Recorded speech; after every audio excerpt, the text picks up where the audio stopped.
স্বামীজির পত্রাবলী থেকে পাঠ করছি। পৃষ্ঠা সংখ্যা 326। স্মৃতি মাইতি। 1895 ইউএসএ থেকে ক্ষেত্রীর মহারাজকে লেখা পত্রের অংশবিশেষ। অজ্ঞান, অসাম্য ও বাসনা এই তিনটি মানব জাতির দুঃখের কারণ, আর উহাদের মধ্যে একটির সহিত অপরটির অচ্ছেদ্য সম্বন্ধ। একজন মানুষ নিজেকে অপর কোনো মানুষ হইতে, এমনকি পশু হইতেও শ্রেষ্ঠ ভাবিবে কেন? বাস্তবিক সর্বত্রই তো এক বস্তু বিরাজিত। ত্বং স্ত্রী ত্বং পুমানসি ত্বং কুমার উত বা কুমারী। তুমি স্ত্রী, তুমি পুরুষ, তুমি কুমার, আবার তুমিই কুমারী। অনেকে বলিবেন, এরূপ ভাবা সন্ন্যাসীর পক্ষে ঠিক বটে, কিন্তু আমরা যে গৃহস্থ। অবশ্য গৃহস্থকে অন্যান্য অনেক কর্তব্য করিতে হয় বলিয়া সে পূর্ণভাবে এই সাম্য অবস্থা লাভ করিতে না পারে, কিন্তু ইহা তাহাদেরও আদর্শ হওয়া উচিত। এই সমত্ব ভাব লাভ করাই সমগ্র সমাজের, সমুদয় জীবের ও সমগ্র প্রকৃতির আদর্শ। কিন্তু হায়, লোকে মনে করে বৈষম্যই এই সমজ্ঞান লাভের উপায়। অন্যায় কাজ করিয়া তাহারা যেন ন্যায়ের লক্ষ্যে, সত্যে পৌঁছিতে পারে। ইহাই মনুষ্য প্রকৃতিতে বিষবৎ কার্য করে। মনুষ্য জাতির উপর অভিশাপ স্বরূপ সকল দুঃখের মূল কারণ এই বৈষম্য। ইহাই শারীরিক, মানসিক ও আধ্যাত্মিক সর্ববিধ বন্ধনের মূল। জয় স্বামীজি। স্বামীজির আমার ভারত অমর ভারত থেকে পাঠ করছি। রনি মান্না। পৃষ্ঠা সংখ্যা 107।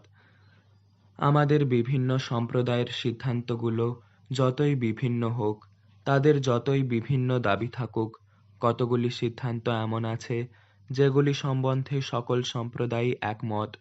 ওইগুলো স্বীকার করবার পর আমাদের ধর্ম সব সম্প্রদায় ও সব ব্যক্তিকে বিভিন্ন ভাব পোষণ করবার, ইচ্ছামতো চিন্তা ও কাজ করবার পূর্ণ স্বাধীনতা দিয়ে থাকে। আমরা সবাই তা জানি, অন্তত আমাদের মধ্যে যারা একটু চিন্তাশীল তারাই এটি জানেন।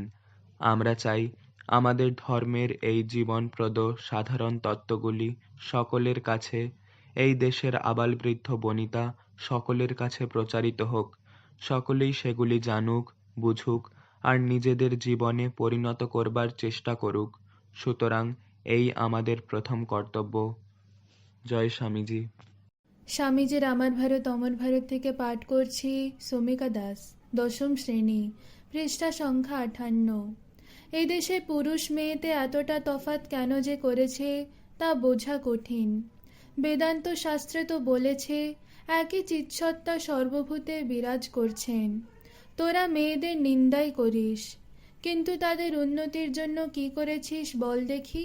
জয় স্বামীজি। স্বামীজির আমার ভারত অমর ভারত থেকে পাঠ করছি। পৃষ্ঠা সংখ্যা 67। অপূর্ব সামন্ত, 5ম শ্রেণী। 500 পুরুষের সাহায্যে ভারতবর্ষ জয় করতে 50 বছর লাগতে পারে, কিন্তু 500 নারীর দ্বারা মাত্র কয়েক সপ্তাহের মধ্যেই তা সম্ভব। জয় স্বামী বিবেকানন্দ। স্বামীজির আমার ভারত অমর ভারত থেকে পাঠ করছি। রিমি মল্লিক, 7ম শ্রেণী। পৃষ্ঠা সংখ্যা 102। তোমাদের ভিতরে যা আছে নিজের শক্তিতে তা প্রকাশ করো, কিন্তু অনুকরণ করো না। অথচ অন্যের যা ভালো তা গ্রহণ করো। আমাদের অন্যের কাছে শিখতে হবে।